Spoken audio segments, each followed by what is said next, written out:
I did not think. I thought whenever he got hit in the leg, he got tapped on the leg by this little kid. I thought he was just gonna let him go or just look the other way. Nope, axe to the face. Oh God.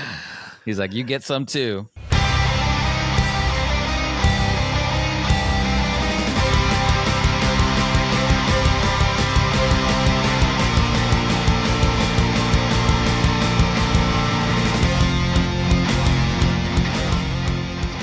Welcome back to Cinema So Far, the podcast where good friends talk about great cinema. And today we are talking House of the Dragon, Season 3, Episode 8. It's the finale, guys. We made it. Here we are here. And the episode title is The Treasons at Tumbleton. I think that's actually one of the first times where the title of the episode actually made some sense. Very obvious. Yeah.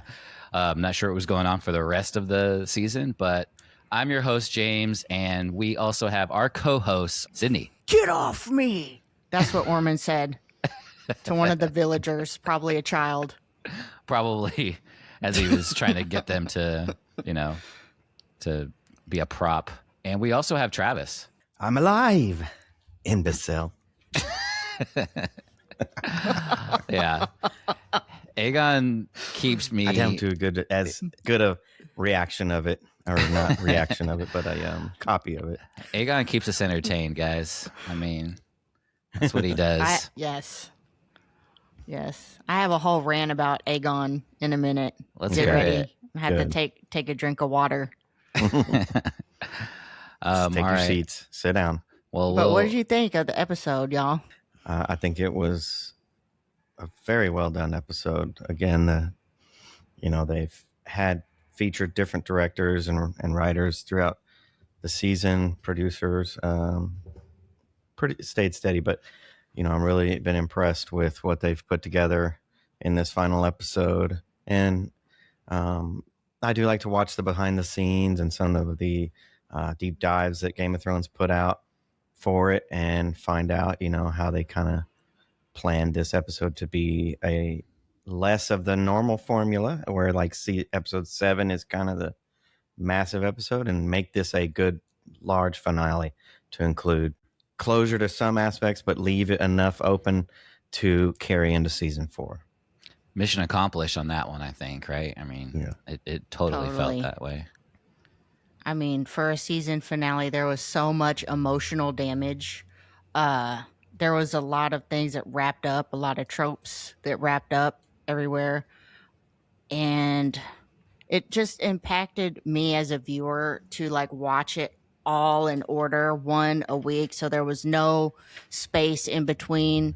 I really liked that too. Amazing performance from all the cast and the crew. Just incredible. Yeah.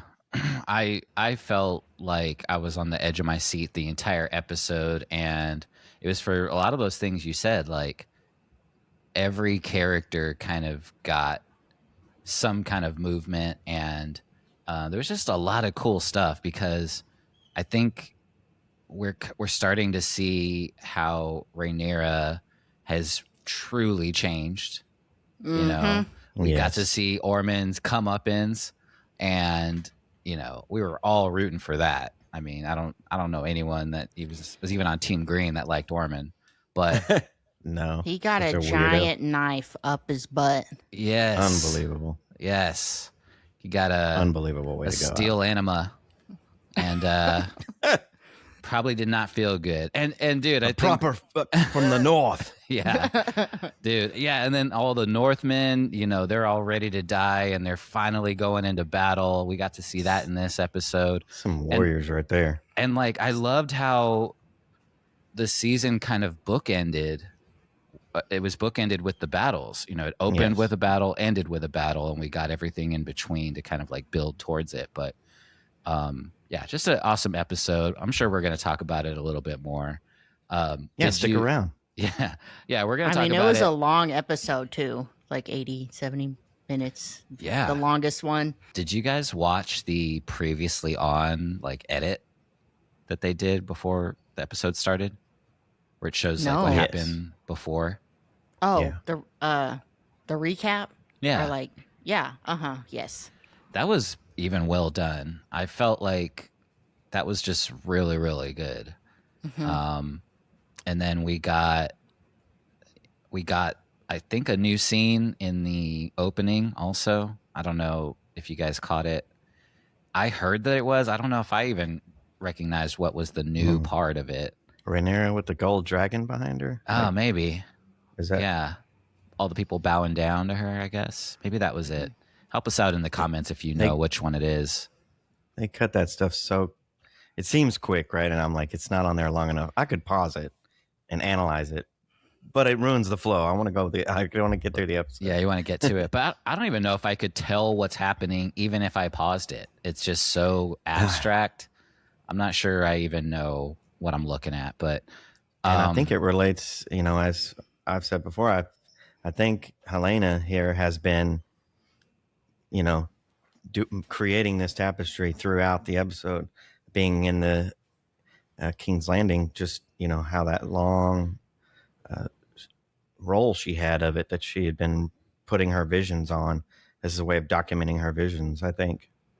Yeah. And man, Rhaenyra should have been paying attention to that tapestry, right? I mean, Oh boy. dude, that was heavy at the end. I know we're kind of skipping to the end, but since you brought it up, I mean, Helena having it all there on that tapestry as she jumps out the window and Rhaenyra finds it. I mean, she was putting it all right there. And if Rhaenyra would have just taken the time to actually listen to Alicent about Helena and try to understand what she was seeing, I mean, maybe something could have turned out different. I don't know. I think we all love Helena. That is safe to say. Rhaenyra has just done so many things that have not been honorable to piss everybody off. She's kind of like becoming more and more of a villain. I'm going to go on my Aegon rant now because the in-between. Okay, so this is part of why I like Aegon. While Rhaenyra and her uncle/husband were in Dragonstone, Alicent was being super loyal to Viserys, and it's like the whole point of why Viserys let his wife die is to have a son. Alicent gave him a son, you know, even though Aegon knew better and knew Viserys wanted Rhaenyra. They had a ceremony and everything. I don't know. Just Aegon chose to fight in the end, and it just kind of made me like him even more. Yeah, he's definitely, his stock is going up while Rhaenyra's stock is going down. I mean, her stock is basically plummeting after what she did to Helena. But yeah, I mean, I can see that. I feel also like Rhaenyra dropped a really good line in the episode when she, man, I wish I had it in my notes, but she basically said something to the effect of like this is Viserys's fault.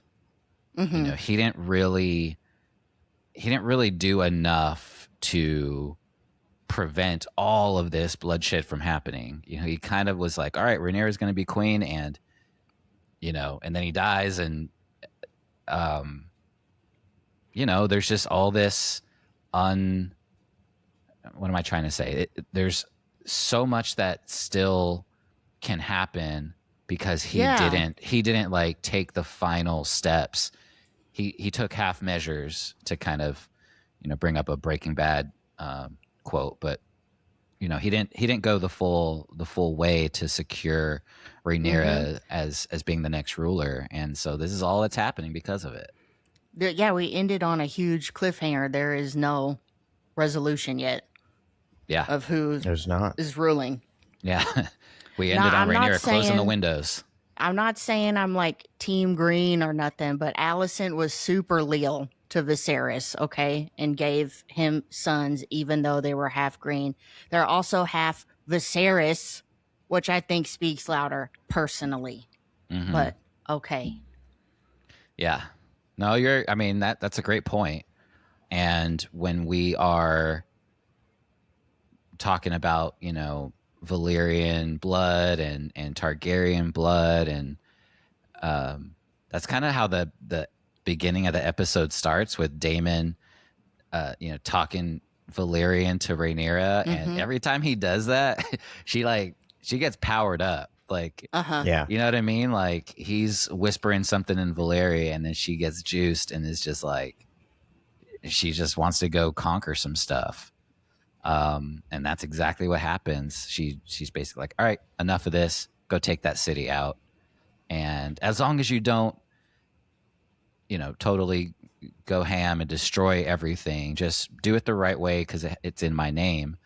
And dude, that was one of my favorite parts of the episode, is just how those plans didn't work out, because no one was thinking about Ulf and how he was going to just totally mess things up. Yeah, I for both can't. sides. They did not foresee like him having such a big influence. They didn't do any background checks on Ulf. No, they did not. Ulf the White got white girl wasted. Woo! And Passed out didn't on show the up for the battle. crapper. Yeah, dude. he was jerking it and pooping. Maybe just pooping. I don't know. And I passed don't out. know either. But another crazy thing that happened, Massario got dismissed this She episode. got kicked out. It's the breakup text. Dude. And put your stuff on the curb. Yeah. And then she had her last word, though, telling Helena, don't trust Rhaenyra. She'll use your baby as a hostage. Or so. Yeah. Rhaenyra called her a lift and was like, all right, you got to go. I know we just hooked up last night, but it's getting late. Got stuff to do today. It was crazy. She was just like, sirs. Like, what a interesting way to be like, hey, hold on. Yeah. I mean, what else is she going to say? Yeah. And I really, what do you guys think the reason was? I have my own idea as far as why, but they didn't really explicitly show it. But what do you think? Just like a power play? I was thinking that too. They didn't really clarify on that. I'm just going to say a power play. Well, I think she's tried to always take people's advice on what she should do next and where she should go. And this episode, she's really just trying to take control and make the decisions. And she's following in line, choosing Daemon and going that path. And then that means there's no space for Massaria to be there. What was she there for? And it was, to be her guiding light and to be her, soundboard, to her mirror, to bounce all these things off of her. And I think she just realizes that she can't keep her around and have Daemon.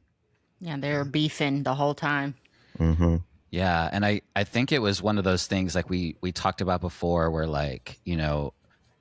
there was that angel and devil on Rhaenyra's shoulder. Daemon is telling her to go fire and blood, and Massaria's like, no, mercy, be good to the people. And I think, like you're saying, Travis, she's done listening to the angel on her shoulder, and now it's okay, not only am I in this situation because I just didn't go and go nuts and burn everybody. He didn't burn the Tumbleton, the Greens when Daemon was there, and yeah, she didn't kill them there, and it escalated to all this. But also, she's supposed to be the master of whisperers, and what has she brought to Rhaenyra that's actually helped her?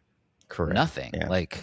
She hasn't brought any secrets in that in a while. That are actually going to help. And maybe Rhaenyra's feeling like she got seduced and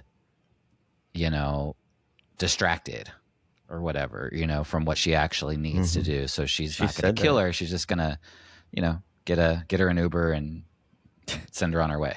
Yeah, with gold, like with, you can go to Pentos and you'll be all right. And it was interesting to see, and we see that scene. Yes, we see Helena's vision, dream, in reality, like, and that's what she puts kind of two and two together. Like, oh, the vision, here. It is. This is crazy. And Mysaria, on her way out, when she like whispers to Helena, she might as well have just said like, "Kill yourself." Right. Kill yourself. Bro, Because like so sad. That's exactly what happened, right? I mean, yeah. So, yeah. So that was. I didn't really catch the whole Helena vision thing the first time around. It was the second time I saw it that I was like, wait, oh, that is the horse and the cart. Mm-hmm. It was for Mysaria, but she was seeing it in advance, and I wonder how many things she actually saw in advance. I don't know if she was keeping that to herself or if it was just not that much, and those were the few things that she saw, and then she put them in the tapestries. I mean, it ends on the tapestry, Rhaenyra like burning down, right? I don't know if it was fire or if it was blood. The way I interpreted it was like all this blood is flowing off of her as if the throne is cutting her, maybe.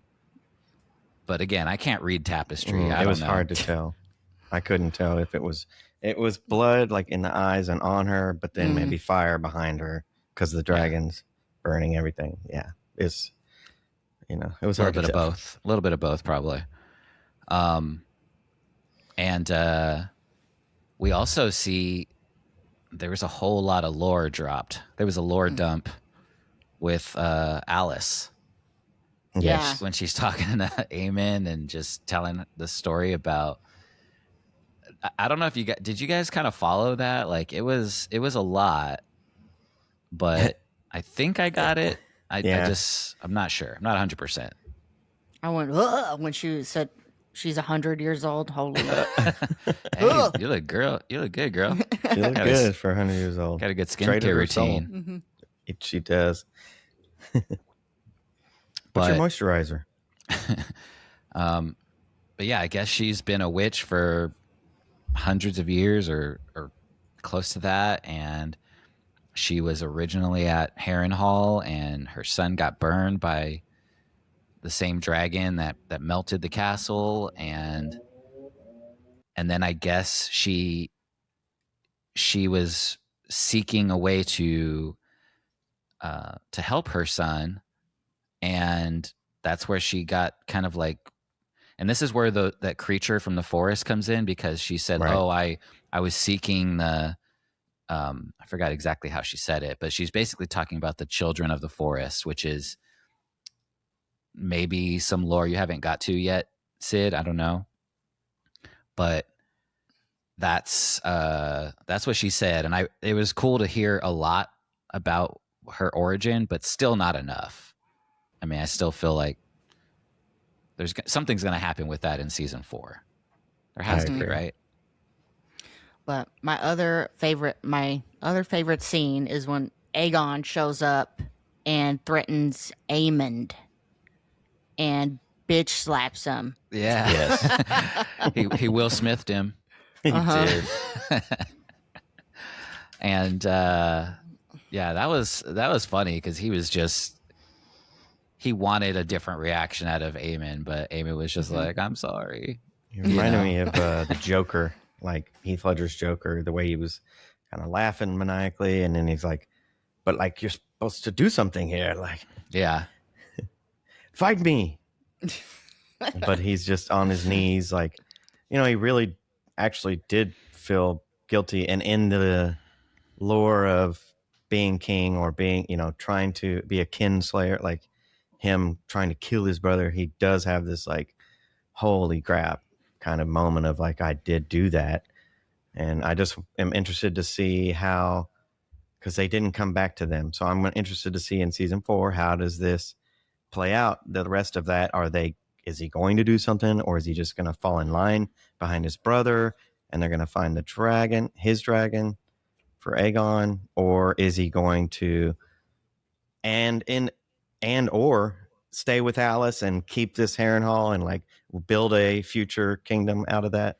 It's interesting how, like, from our modern American perspective, we think about things differently than they would in Westeros, right? And so, like, in Westeros, if you're a kinslayer or a kingslayer, you know, they really believe, like, oh, you're going to get, you know, something bad is going to happen to you because of it. It's inevitable, you know. Yeah. They really believe in that. And so I think that's where Aemon is just completely distraught. And I mean, his mom just tried to kill him. Yes, he's You also know? wrestling with that. He's realizing that too. And he just has nobody. You know, he killed his brother in his mind. His mom tried to kill him. Dude. I mean, And if he's there's fallen ever in love with a 100-year-old woman. Yeah, if there's ever a family that needs to go on Jerry Springer, it's the Greens. We need a paternity test. Aemon called her, "This is my betrothed." So Yeah, she felt honored by to that. get there. Yeah, so I wonder what's going to happen with them, and we'll most likely see that in season 4. But something else that we saw is kind of like a flip-flop. Corliss's sons, Adam and Alan, you know, Adam was the most leal to the queen all the way up until he wasn't. And now it's Alan who's like hella leal. And Adam is just like, no, I'm not, I don't want to do this anymore. He doesn't say that, but you can really tell he's just, he doesn't, you know, I'm sure him and Bela are feeling like we got to change, you know, we're maybe going to switch sides or get out of here or whatever, but they're not down anymore. It's funny they say he's like, Bela's grounded, like she's grounded like a child, but no, it's like grounded, you can't fly your dragon anymore. Yeah. You're grounded. Stay on your dragon. Yeah, stay on the land. And yeah, Bela tried to call Rhaenyra out. She did. And I thought she was gonna get slapped, but she got her face held. Like, it's pretty insolent. intense. If someone grabs your face like that, you're gonna be a little shook. Like, yeah, the queen grabs your face. I mean, I don't know what you do. Right. But and she's saying like it runs in the family, as in like even from Daemon, like insolence runs in the family, right? Like that's his daughters, right? And he kind of doesn't listen to her a lot. Sick burn. So we'll see what happens with them in season 4 also. I mean, of course, to me, the major part of the episode is this battle. Battle. Oh, yeah. I mean, the Northmen are so dope. Well, wait. Let me also say something I really liked was how Daemon got a lot of scenes in this episode, and it was really cool to see how Ormond puts all these kids up there on the battlement. What a monster. Dude, total monster. And like everybody's trying to fight fair in this old school way, and he's like, no. Dude, he's just dirty. Up his ass. Yeah. Yeah. He deserved that. He deserved it for real. But he does that thinking that Daemon is just going to take the normal route and just burn everyone to get in. But Daemon doesn't do that. He's like, okay, now that I know there's kids up there, hey, you Northerners ready to die? Oh, go in and open the gate, and then you can die. And so he like changed up his plans, putting himself and his army in even more danger just to make it so that he respects Rhaenyra's wishes and just doesn't kill all these little kids like Ormond was hoping was going to happen.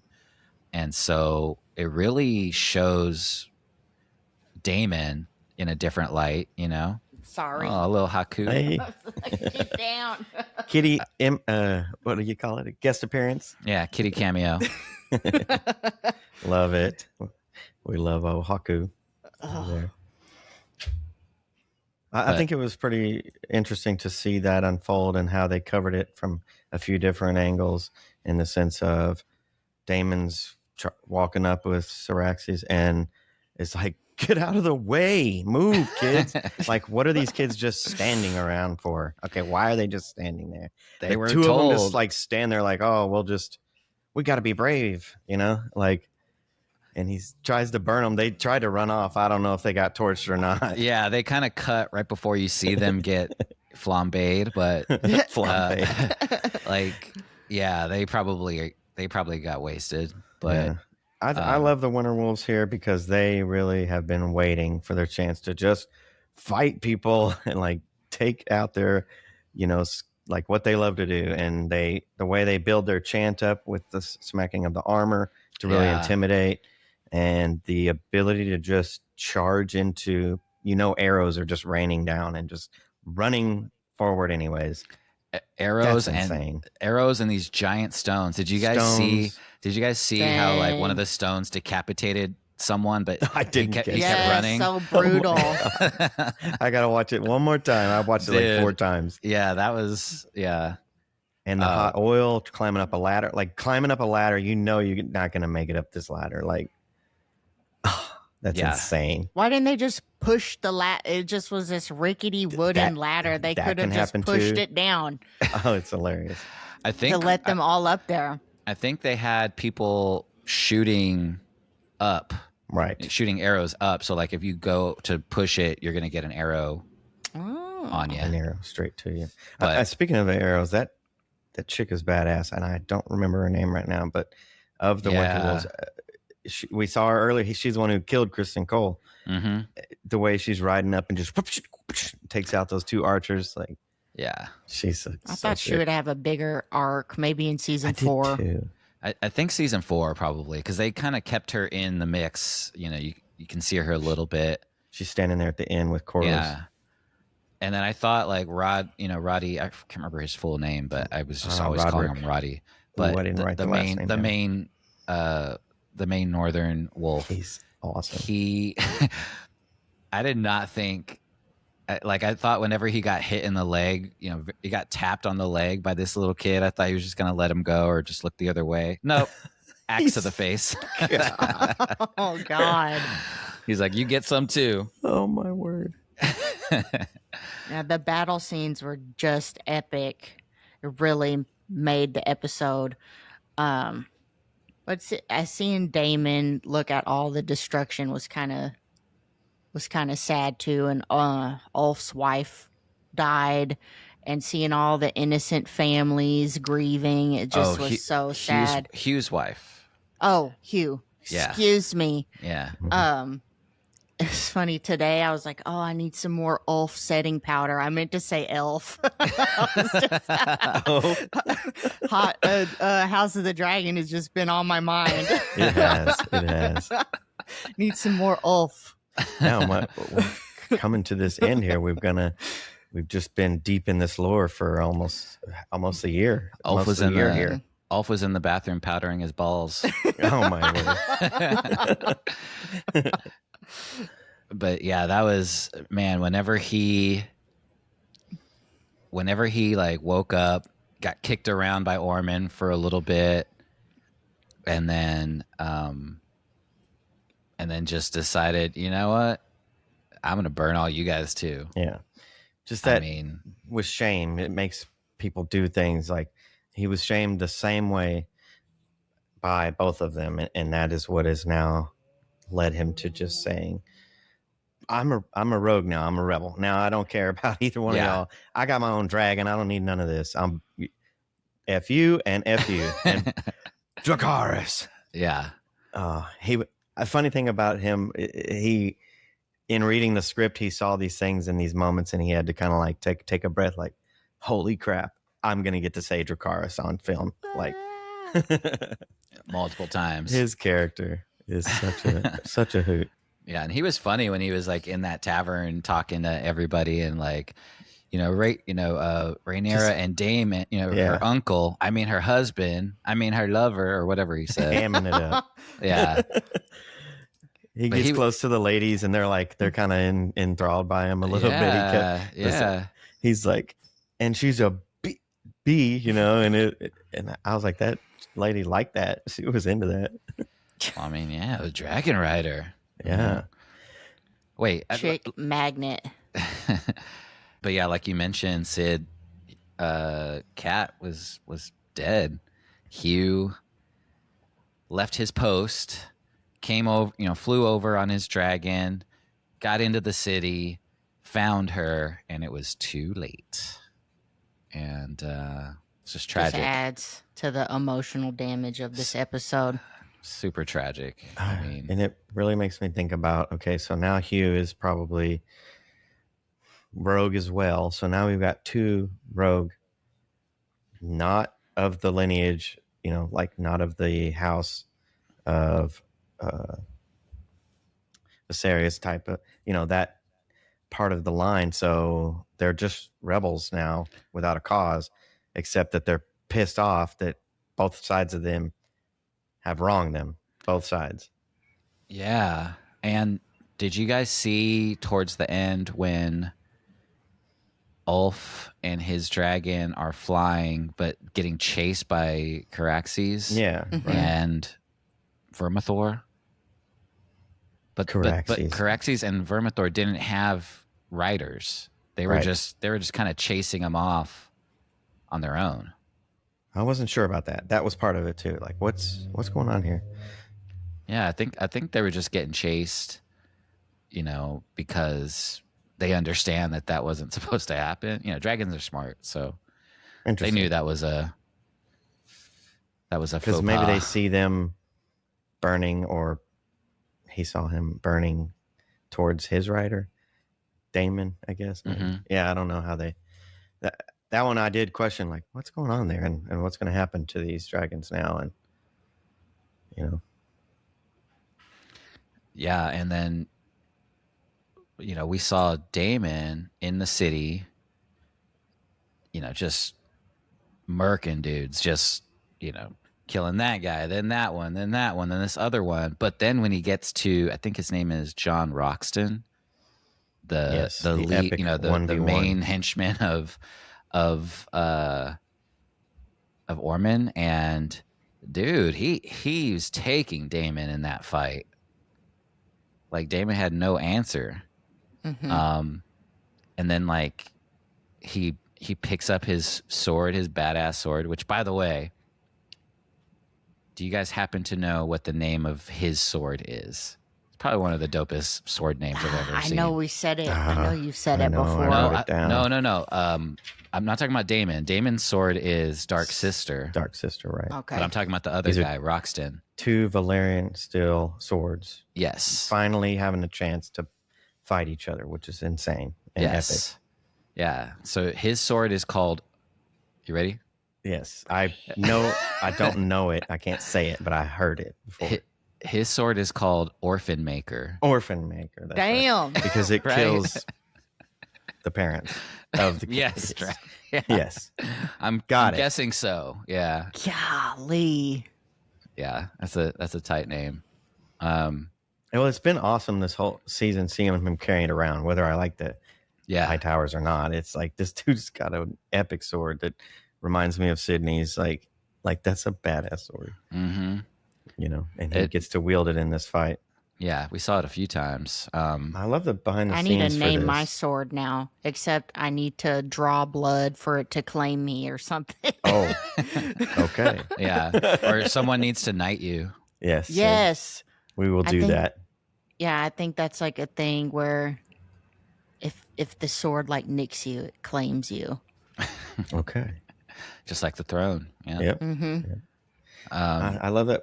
Part of that behind the scenes aspect of that was that, it unfolded to more into a fist fight, street fight, brawl, like just hand to hand combat. The swords didn't even fully play out towards it, and they said they really liked doing that and really just letting loose and setting the stage for that fight. They're also fit, like, as actors, to be able to do that over and over and over and over and over again. And just imagine how heavy that armor is. I mean, and the Yes. sword by itself, it's all looking super legit. Yeah, the armor doesn't look fake. I mean, it doesn't look No. like fake, light plastic or something. But yeah, not everything AI. looked amazing. I mean, And speaking of armor, I have to go back to Rhaenyra and her scenes of yeah, putting on the armor and getting battle ready, and then making her way through the castle, through King's Landing to the Sept, right? And this whole scene unfolds. And I noticed on her eye the makeup that she had done. Yeah, how'd you like her? How'd you like her fit? Yeah, it was so cool. She looked so good in that. Like, it was. Yeah, it looked badass. It just, her speech, I guess, didn't hit as hard as she expected, in my opinion. No, Yeah. you're right. Like, I don't think it hit as hard as she thought it was supposed to, and I think it made her look genuinely crazy to people. Yeah. Because Right. she's talking about stuff that no one's heard about. She's saying it in Valyrian. She's talking about being chosen, and it's coming off as kind of like, I don't know, kind of desperate, or Mm. like you can see the Maester and what's his name? I was gonna say Mormont. That's not his name. Oh, the Master of Coin. Yeah, the Master of Coin. Anyway, we know his Manderley? name. Yeah, Manderley. That's it. Okay. Yeah, they're like looking at each other like, huh? What is she talking about now? And, I think that really plays into Game of Thrones later, because no one knows about this prophecy, and you can see why. I mean, people right even then don't really know what she's talking about. So it really makes sense, going from House of the Dragon into Game of Thrones in that sense. Yeah, it was interesting to hear that they kept comparing this, even in Emma is her name, mentioned Emma it as this Darcy. like fascist, like trying, like, you see yourself as the god, like the power at be, and this is just how it is. You just should believe, trust me, and I know what's best. That's the only way. Taking over, Yeah. and because it didn't work the other way for her, trying to take the back seat, or like take the good guy, like, I'm good guy. And in the beginning, it has been said, like, having dragons changes you, and I even harken back to another line from Helena, but I had written here, she said, do you think life is nothing more than not being dead? Like, I just thought it was interesting, all the ways they kept, putting that's a good line. scenes together. Yeah. So did you guys have a favorite scene? Something that really stood out to you? Aegon and Aemon, for sure. Yeah. I'm always excited when Aegon comes on. Yeah. Just, I know he's like That little giving burn boy. Joffrey, but I like Aegon. Yeah. He can be Joffrey-esque sometimes. Sure. I loved the fight between Daemon and the other gentleman. We forget these names here. Roxton. I know. Roxton. Okay. There's a lot of names in this show, okay? And a lot of dragon names, and I mix them up. I have a hard time with names just in general. Period. In life. Seriously. I love that scene. Roderick is awesome. I mean, I really love Roderick's scene. It was pretty interesting that they chose to kill him that way. And if you do watch anything from Game of Thrones on their YouTube and their recaps, that necessarily wasn't the plan, but it came together that way. And Really? it was pretty funny. Okay. To go that way. And I love that he's just there like, yes, burned me with one arm. Finally. Yeah, That was so finally. badass. Yeah. You want to go out in this blaze of glory. I loved that it was that juxtaposition of him saying yes, Yeah, and and Armin's Armin, right there, "No, like, no, no. No, my butt. Oh. Yeah. Well, I do think the last episode was juicier. It just feels like the finale, though. But Agree. I personally don't come for me, everybody, like the opening battle in the water Okay. better than this one. The sea battle. Even though this Oh, was wow. epic, yeah. Okay. Hot takes. Hot takes. Yeah, that's cool. Yeah, I mean, I thought they were both like pretty equal to, like I don't know if I liked one over the other, but but what I did like, and this isn't necessarily a scene, but more of like an overall thing about the episode. So in the book,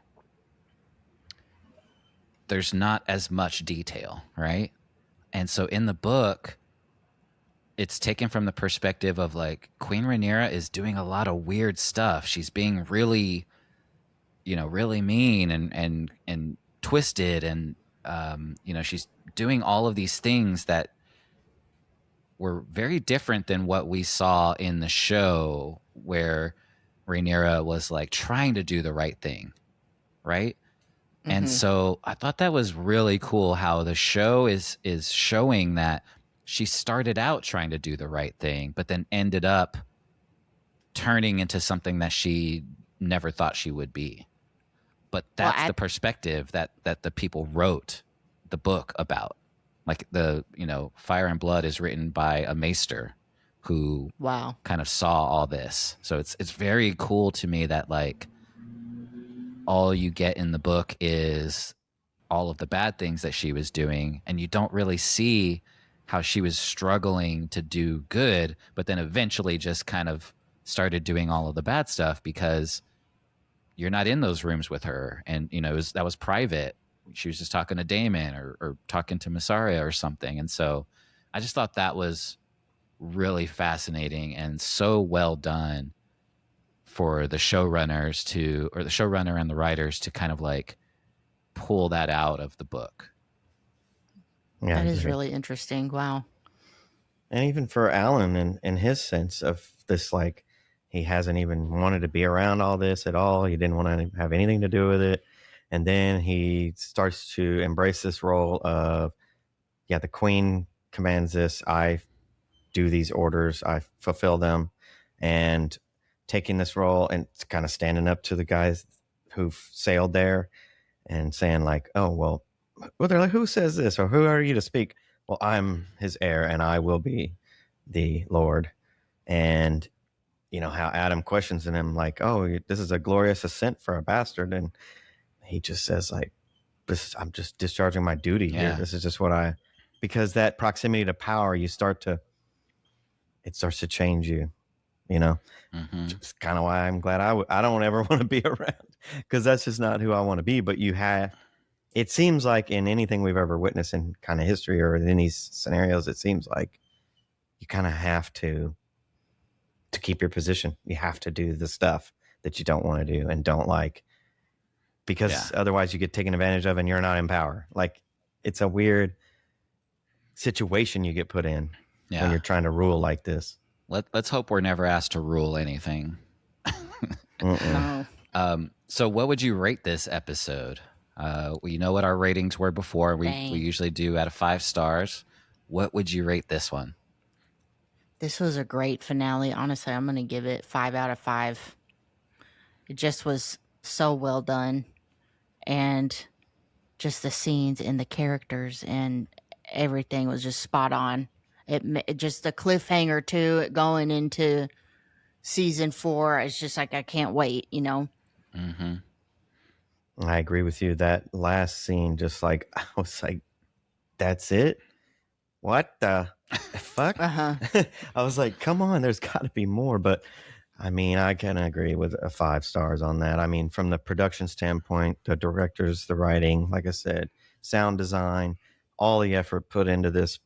I mean, everybody really cares about making this a great show. So you can see it all come together from all the components and all sides of it. So I've been really impressed and happy with it. I think we are like, it just inundated with Game of Thrones, Westeros now, right? We're just consuming content about it every day. So feels like I'm ready to maybe switch it up, but I do want to continue the series. I can't wait till the next one comes out. And Well, you're gonna have to. You're gonna have to switch it up because there's no we're more gonna be episodes. doing the show, so we're gonna cover something else. But this show has been like everybody was so excited for season 3, and it just went. I can't believe it's over now. It's just like a global hit. Everybody was watching House of the Dragon, so happy we got to watch it with you guys. I think it's awesome that we got to this point, and shout out to our show here. We've made it to 50 episodes, Woo! And it's I think it's like 51 now. We're there. Actually, I don't know the number exactly, but we're there. Nice. Well, I'm gonna give it a 5 too. You know, I'm gonna give it a 5, baby. This episode was just too good. It was too good. So 5 stars, and I got nothing bad to say about it. I mean, the writing, the acting, the adaptation from the book, just everything was hitting, and like you guys said, it just makes me really want to go back. It makes me want to read the book, but I don't know if I want to spoil myself. We could do a book club. Yeah, we could do a book club, right? But we can finally read the books. Yeah. But I don't know if I want to do that, but I cannot wait to learn what happens from here and what happens with all of these different characters. And I'm hyped for it. I love this world. I love the world of Westeros, and I think there's a movie coming out. There's new stuff that's going to be dropping. Also, really hope that George R.R. Martin finishes his Winds of Winter book. Okay. There was a little bit of a teaser about that. It's been like 14 years or something. It's supposed to be coming out. Game of Thrones 6 before the book. Yeah. A knight always finishes his story. Yes. He's going to finish it. Yeah. I think that was a call out to him. Like, you gotta finish, dude. I love it. But yeah, so we covered this season. We covered this show. If you want to check out anything else we've covered, we've done some movies, Weapons, Barbarian. We've done all of Fallout, every episode of Fallout, and we also covered A Night of the Seven Kingdoms. Correct. And now House of the Dragon. So we're on it with that new baby. We got you. Yeah, and I'd ask our audience here, I don't know if Sydney's up for it. Do we cover Game of Thrones on the show or not? Oh, fuck. That would be like... By the time we finish that, but season 4 will be out, right? Yeah, possibly. I mean, I don't know. There's a lot of those. There's definitely a lot of those. Dude, we're going to turn into Game of Thrones and Westeros. Yeah. That's just going to be our lives. Yeah, let us know in the comments if there's something you think we should cover. Man, I can't believe this is the finale, you guys. So if you like that, please like and subscribe and hit that notification bell, because like James was saying, we have loads more content for you, for real. Let us know in the comments what you thought of this finale and anything about the show. So also drop us a review wherever you're listening. It would really help us out, and we super duper appreciate as always. So thank you for listening. Stay tuned for what's next, and that's a wrap on tonight's episode of Cinema So Far.